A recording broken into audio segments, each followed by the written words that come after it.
Jai Sri Ram, friends. Welcome to Bharat Marg. Welcome, Dr. Adityanjee. Thank you for joining Bharat Marg. Appreciate it highly. Friends, you know what? Dr. Adityanjee is a very busy professional doctor by psychiatrist doctor. I'll give full intro of him. We are very lucky to have him here for sure. And today topic is going to be very interesting. That is, Canadian terrorism will bleed America. It's a question mark. Let's see what Dr. Saab has to say with that. And did America forget 9/11 that happened? Are the questions we have for him. Rise of terrorism right at the border of America and the impact it will have. Okay, we will be discussing. But before going further, friends, please make sure to like the video, comment on the video, share the video with as many people as you can.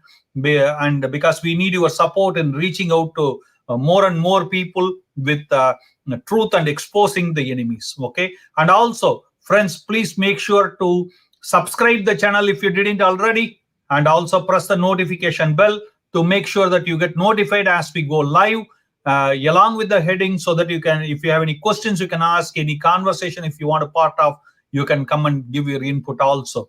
And also, don't forget, we send out one dharmic message every day, and you can get it by sending a WhatsApp to +16479644790, and you can get it in the language of your choice. You can just let us know. We support many regional languages. You can always contact us, and you can get it so that you and your family can be connected to the roots of Sanatan. That's a goal. Dr. Saab, welcome. So happy to be here. I'll with you, and I just want to introduce the people you to the people just quickly, so that they know who they are listening to. Okay, Canadian terrorism will bleed America. Okay, is a question we will ask, because how long the good cop, good terrorist, bad terrorist policy will go is our question. 9/11 has been forgotten or what? You have to know who is Dr. Adityanjee, friends. He is a very successful psychiatrist, and running a big practice by himself.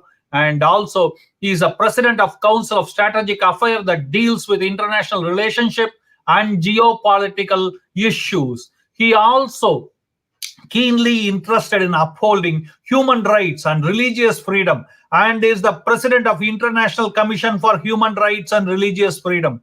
Dr. Saab, thank you again for joining us. Okay, now the question is this for you: Canadian terrorism, rise of Canadian terrorism.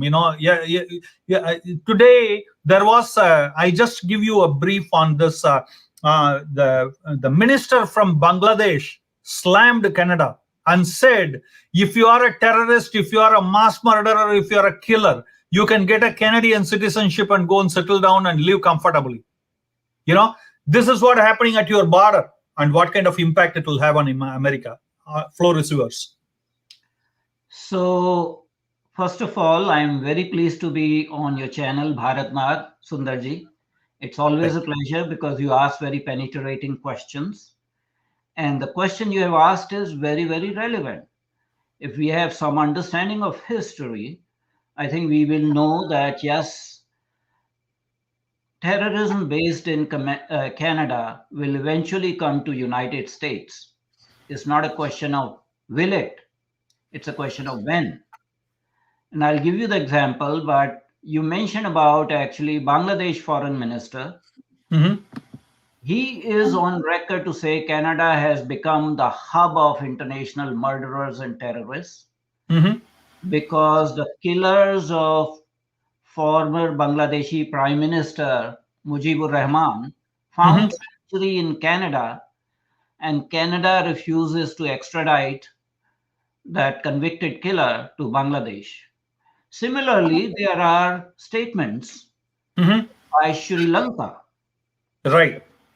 Sri Lanka has stated that Canada is trying to weaponize the human rights and making unfounded allegations that there's a genocide happening in Sri Lanka. So you see a trend.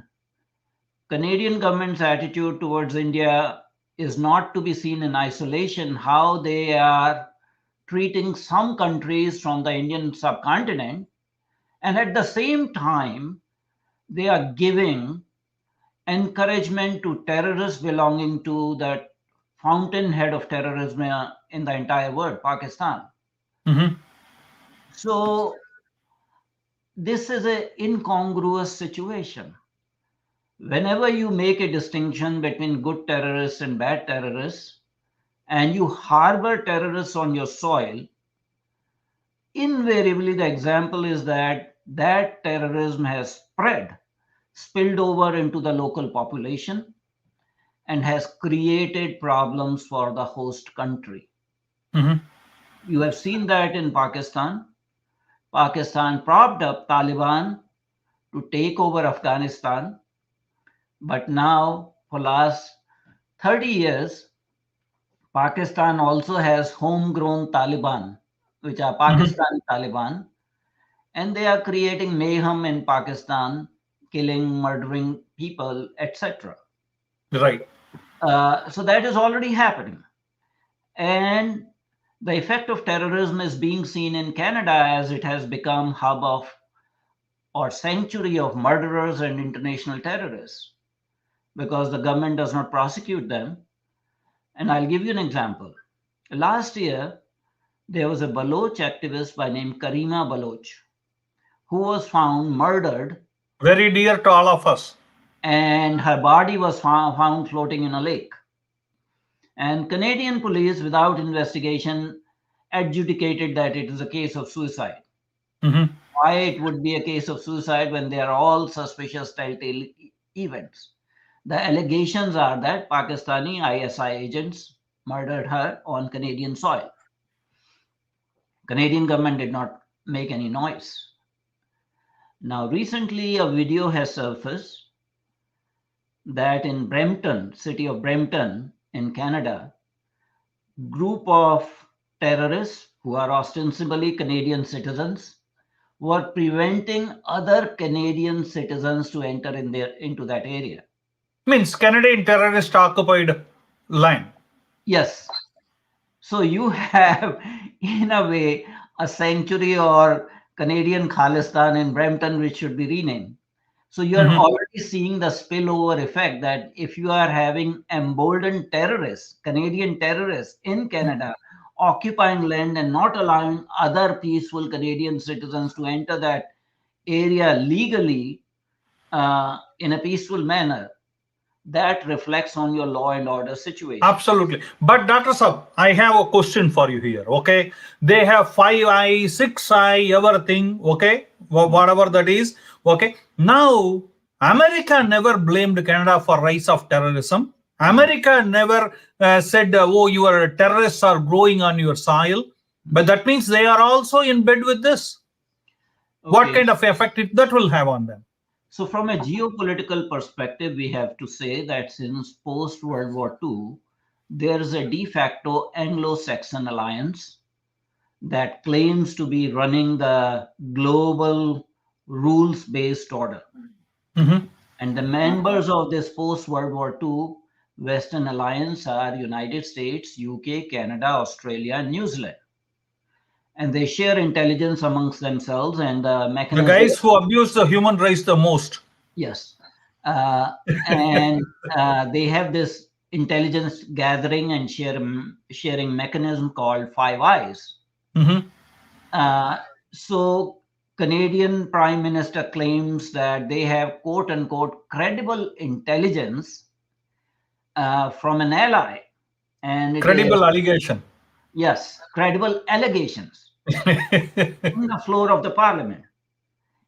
And it's been almost 2 weeks since that statement was made. No evidence has been submitted. There's no evidence submitted to public. What was the evidence? Now, no case can be taken on the basis of allegations, because allegations are merely that, allegations.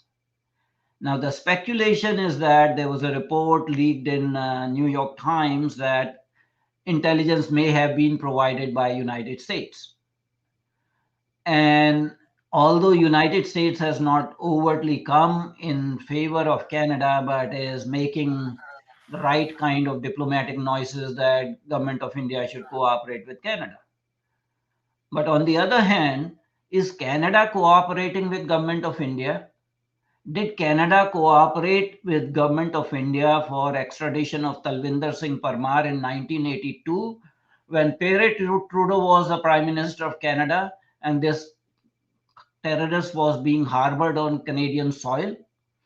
How shamefully government of Canada dealt with the Kanishka bombing in 1985, which killed 329 innocent civilians who were on Air India flight 182. Including many children and women. Around 80 persons were children and women who were killed, and almost 250 odd people were Canadian citizens in that particular flight. Canadian government did not prosecute that very well. There was only one person finally convicted, and then he served his sentence, was let go. Canada did not actually cooperate with government of India in containing terrorism. And why your question is important, that this Canadian terrorism, because Canada under a woke leftist government, leftist establishment, has become the sanctuary of international murderers and terrorists from subcontinent, especially from India, Bangladesh and Sri Lanka.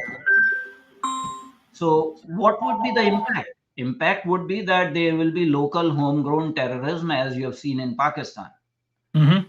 Now let's talk about spillover to United States. Mm-hmm. In 1980s and 1990s, when Indian government was battling terrorism on two separate fronts, Pakistan trained Sikh terrorists that were being, supported in the state of Punjab, Mm-hmm. and Pakistani supported, trained Islamic jihadists that were, infiltrated against line of control in Jammu and Kashmir. Mm-hmm. Some of these were not even, people of Kashmiri origin. These were international terrorists that had gathered in Pakistan during the Afghanistan problems, Soviet occupation of Afghanistan. They were, training Al Qaeda to fight Soviets and things like that. So some of them were Afghan terrorists. Some of them were, from other Islamic countries. They were being infiltrated along the line of control. And whenever India complained to United States that this is happening, you need to restrain Pakistan from doing these cross-border terrorist events and supporting them, United States did not take very positive attitude towards India and said this is just a law and order situation. Okay. And what happened? The same terrorists started to target United States. Even before 9/11, there was an attempt previously at World Trade Center, in the basement of World Trade Center. I think it was in 1991 or 1993, something like that. In the basement, there was a delivery van full of explosives that blasted. It did not bring down the World Trade Center at that point in time, but the basement, garage, and one or two floors were affected. And of course, yes, there was some jihadi terrorists that were arrested at that point in time. Mm-hmm. Also, there was an attack on CIA building by a Pakistani terrorist. And in fact, they had arrested a jihadi terrorist in Manila in Philippines who was extradited to United States. I think it was in middle of 1990s. And if I'm not sure, his name was Kansi or something like that. This terrorist, under interrogation, revealed a plan that there will be simultaneous attacks on East Coast and West Coast of United States using airplanes as weapons. That information was there. But the security establishment in United States did not, pay heed to it. And when 9/11 happened, I am very, very, I have a distinct memory that Condoleezza Rice came on television and said nobody imagined it. There was no information, but the information was there actually 5-6 years. And Bush was speaking through the speaker in a Megaphone. famous. Yes. So Condoleezza Rice said that nobody thought that this could happen. They felt that that story was like figment of imagination. And yet there were 15 out of 19 9/11 terrorists of Saudi origin were on United States soil for several years. So when you support terrorist elements on geopolitical reasons, it starts to affect your own society. It's like a Frankenstein monster that turns against you. Mm-hmm. In every situation, it has been seen. In every country, it has been seen. And I brought the evidence of Pakistan, what is happening in Pakistan. Pakistan has become Jihadistan or Terroristan, essentially.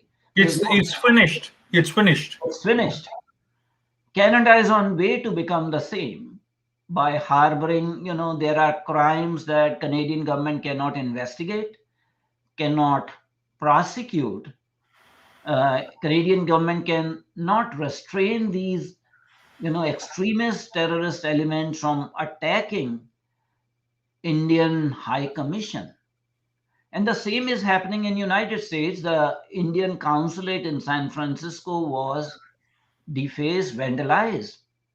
Yet United States security services, they are obligated to provide security to, And same thing in London too. diplomats. Now, coming back to London, we are talking about Anglo-Saxon alliance and how they have been unconcerned about terrorist attacks on India. In 1977, then Indian High Commissioner Narayan Ganesh Gore Mm-hmm. was given a death threat by UK-based terrorists, and most of them were ostensibly UK citizens. In UK 1980, terrorist. Yeah. these were British terrorists, whatever their religion or whatever their ethnic origin. Right. The fact of the matter is that they were British terrorists. Yes. In 1984, a 48-year-old or young Indian diplomat by name Ravindra Hareshwar Mahatre was abducted, and 3 days later his body was found with 2 bullets wound, one to his head, second to his body. And this was the working of British terrorists who were residing in Birmingham, city of Birmingham. I mean, it's unconscionable that a diplomat is abducted and murdered, and British government did not do anything to prevent this from happening. And what you see now, that Indian High Commission is repeatedly targeted by British citizens who are terrorists. And Canadian terrorists also. So the point I'm making is that any country that harbors terrorists provides safe sanctuary to them, claiming the good terrorist versus bad terrorist distinction is inviting trouble for itself. It has happened in Pakistan, who created Taliban and now paying the price. It has happened in UK. UK is called now Londonistan because of the incidents of terror. Local people are being killed by terrorists who are based in UK society. And these terrorists in UK, they supported ISIS and all that sort of thing. It's happening in Canada as we see it. At a low level, it is happening in United States. There have been instances of jihadi terrorism, terrorists running trucks or cars into crowded areas, or killing people at workplace. That has happened. I mean, so the governments of these two countries, Canada and United States, need to wake up from their slumber and realize that it has happened everywhere. I'll bring the example of domestic problems in India, when a particular government on India propped up Bhindranwale, what happened? So it's not that even if terrorists are, supported or given encouragement, it happens only in Western countries. It happens everywhere. We have examples from India. We have examples from Pakistan. We have examples from. And Indira Gandhi was eliminated. Who did that thing? Yeah. Yes.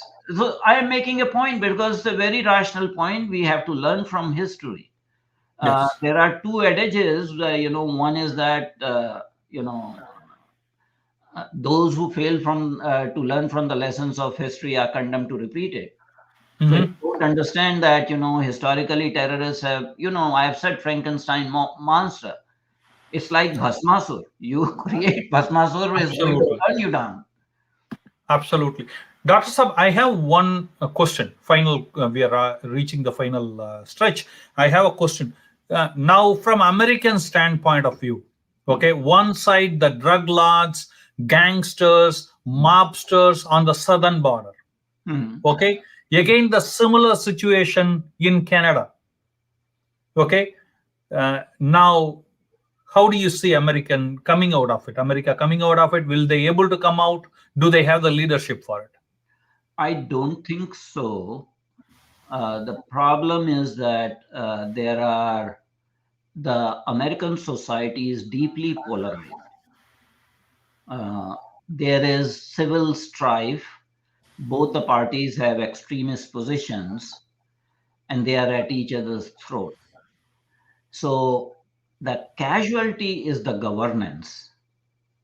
And you have said that, you have seen that over a period of time, we have seen, basically criminalization of the southern border vis-a-vis Mexico, where drug lords and, human smugglers have a heyday. Despite all the efforts by US government, we are not able to prevent actually smuggling of drugs at a massive scale. Now, with the land border in Canada, there are spillage. When we had Vietnam War, a lot of American citizens took sanctuary in Canada. How? Right. Through the land border. So whenever something happens, people use the land border, which is vast and which is very difficult to govern. So if Canadian society gets into chaos, it will not be hermeneutically sealed on Canada. It's going to spill over. And that's bound to happen at some point in time or the other. So both governments, Canadian government and US government, need to think what they are doing. On geopolitical grounds, on, sort of all these grounds, they are supporting terrorists in their lands and actually encouraging them, not prosecuting them. In fact, in Canada, in one of the parades, there was a float sort of eulogizing the murderers of Indira Gandhi, who was a former Prime Minister of India. So if you have this kind of thing happening, and in these parades, again, open. Oh, no big deal. The Canada even idealizes Nazi who killed Jews, so it doesn't matter. I mean, You know. it is funny that on one hand you're talking about Indian government being responsible for, killing of a Canadian terrorist without having any evidence, and Indian government has denied that lock, stock, and barrel, and Canada still has not been able to provide any evidence.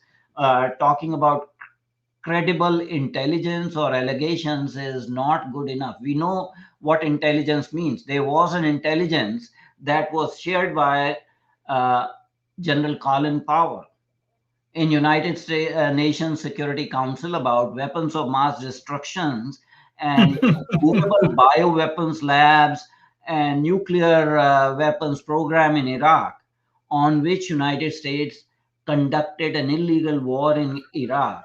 And then went to establish democracy. And you did not find any of those, after years, there no evidence of chemical, biological, or nuclear weapons was found in early 2000s in Iraq, although the government was toppled. Almost a million Iraqi children died because of the sanctions, because they could not get treatment. Of course, Saddam Hussein was hanged. Those are different issues. But the very premise that we had credible intelligence on the basis of which we are going to conduct an illegal war that is not supported by United Nations, I think is an eye opener that, in international relations, intelligence sources are almost like sometimes toilet paper. Because some of these intelligence sources are convicted criminals who are beholden to law enforcement agencies. Sometimes they manufacture or make mountain out of molehill, or these are ideologues who have some axe to grind and they are getting money actually for the intelligence. Absolutely. So to say credible allegations based on some shared intelligence is not good enough. If you have evidence, you share the evidence. On the other hand, there are allegations that actually this was orchestrated by ISI, Yes. to put false blame on Indian state. Absolutely. And why Justin Trudeau still has not been able to provide intelligence, provide actual evidence, that is beyond anyone's imagination. Dr. Sab, I have last question. Yesterday evening, a major incident happened. This is a little bit apart from it. In Scotland, Yes. the Gurudwara, the Indian official were banned from getting in. But before that, I want to show you this slide. Okay, this is Congress MP Ravneet Singh Bittu says many of the, in fact, he goes to say 99% of the Gurudwaras are owned by terrorists in North America.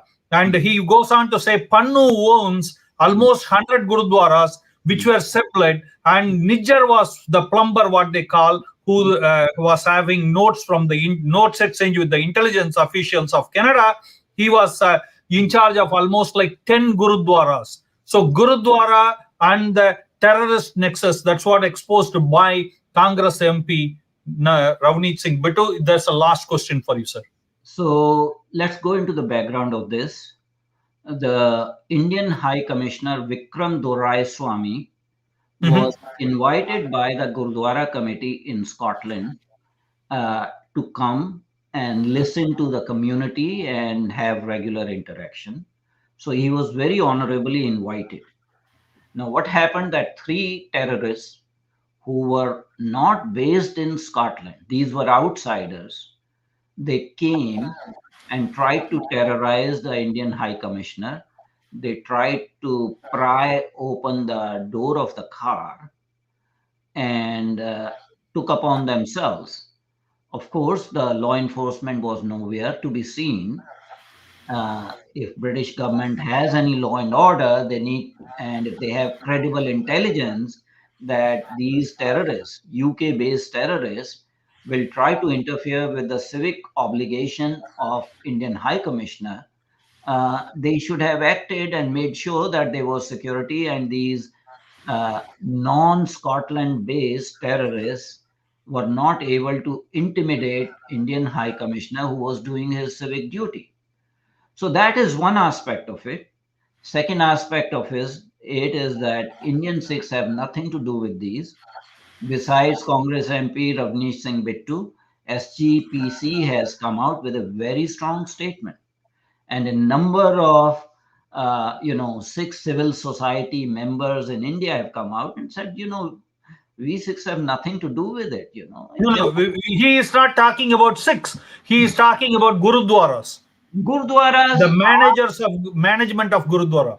What has happened that there have been internecine warfares in these Gurudwaras, and terrorists who are citizens of the countries in which these Gurudwaras are located, whether it's UK, whether it's Canada, and whether it is United States.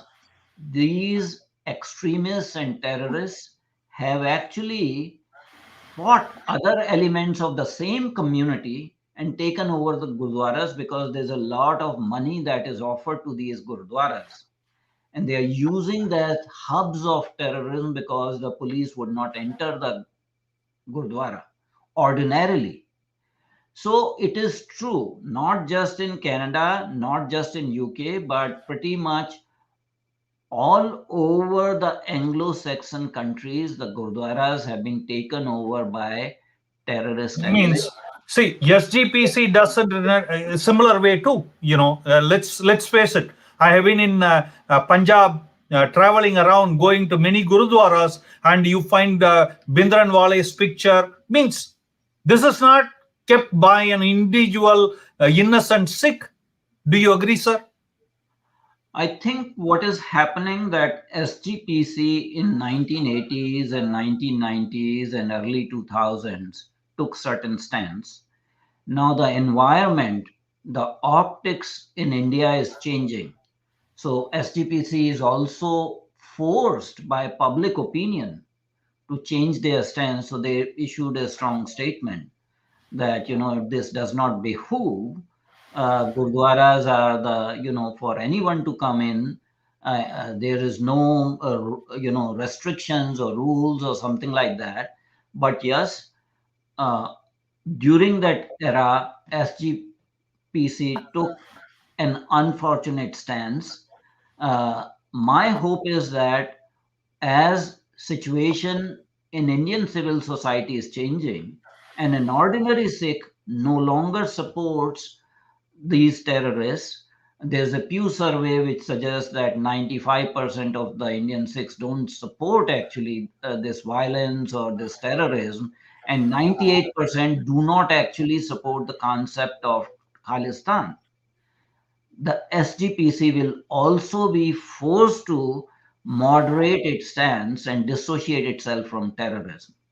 So Absolutely. that will happen. We are already seeing the ordinary law-abiding Sikh citizens of India are no longer with this misguided this thing, because they have nothing to do with these Oh, foreign they are. terrorists. I was staying in many homes in Punjab. I will say you in my interaction for our documentary, The Real Sikh History, The Untold. We found that many Sikhs lost as much during this time of terrorism as much as any Hindu family. There is no questions about it. Okay, but one last word from you. What do you recommend for the Scotland and European government kind of things where the gurudwaras are banning the people from entering or officials from entering? What is your last word? My last step is wake up, get up from your slumber. You are inviting trouble into your countries, because this trouble, this violence will not be just restricted to gurdwaras alone. This is going to spill over in your general population by inviting all these, Islamic migrants.